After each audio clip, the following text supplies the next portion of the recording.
আসসালামু আলাইকুম। পৃথিবীর যে যে প্রান্ত থেকে দেখছেন এবং শুনছেন সবাইকে শুভেচ্ছা জানাচ্ছি।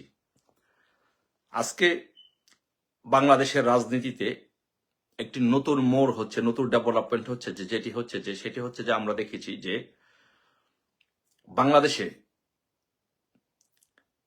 খুলনায় একটি বিশ্ববিদ্যালয়ে জামাত শিবিরের লোকজন পরিকল্পিতভাবে ছাত্রদলকে ক্যাম্পাস থেকে বিতাড়িত করার জন্য জামাত শিবিরের লোকজন পরিকল্পিতভাবে ছাত্রদল উপরে হামলা করেছে এবং হামলা করে ছাত্রদলকে রক্তাক্ত করেছে এবং পরবর্তীতে আবার ছাত্রদল যুবদল একসাথে মিলে এই শিবিরের উপরে হামলা করেছে, বৈষম্য বিরোধী ছাত্রদের উপরে হামলা করেছে, হামলা করে তাদেরকে রক্তাক্ত করেছে।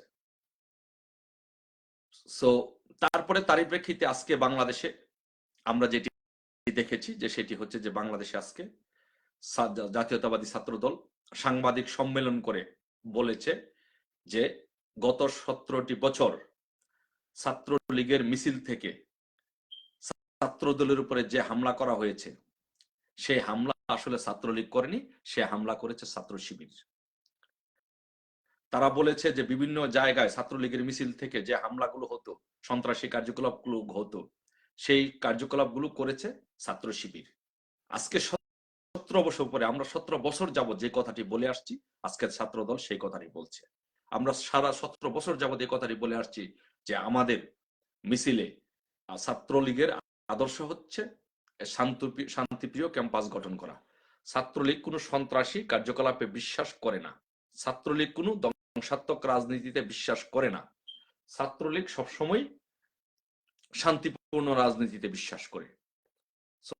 আমরা যেটি দেখেছি যে সেটি হচ্ছে যে আজকে দীর্ঘদিন পরে ছাত্র দল সাংবাদিক সম্মেলনে সেই কথা বলছে যে ছাত্র শিবির ছাত্রলীগের মিছিলে ঢুকে এই সন্ত্রাসী কার্যকলাপগুলো করেছে। ছাত্রলীগে কখনো কোনো হেলমেট বাহিনী ছিল না, ছাত্রলীগে কখনো কোনো হাতুড়ি বাহিনী ছিল না। এই ছাত্রলীগের ভিতরে ছাত্র শিবির ঢুকে, এই যে হাসনাত সে ছাত্রলীগ করতো, এই যে সার্জিস সে ছাত্রলীগ করতো, ঢাকা বিশ্ববিদ্যালয়ের শিবিরের সেক্রেটারি ছাত্রলীগ করতো। তো তার মানে হচ্ছে যে ছাত্রলীগে ছাত্র শিবিরের গুন্ডারা, ছাত্র শিবিরের ক্যাডাররা ছাত্রলীগের মিছিলে ঢুকে ছাত্রলীগের সাথে মিশে গিয়ে এই সন্ত্রাসী কার্যকলাপ করে ছাত্রলীগকে দীর্ঘদিন চেষ্টা করে পরিকল্পিতভাবে ছাত্রলীগকে ট্যাগ দেওয়ার চেষ্টা করা হয়েছে, সন্ত্রাসী বানানোর চেষ্টা করা হয়েছে। বুয়েটে পরিকল্পিতভাবে আবরার ফাহাদকে হত্যা করে ছাত্রলীগের উপরে দায় চাপানো হয়েছে।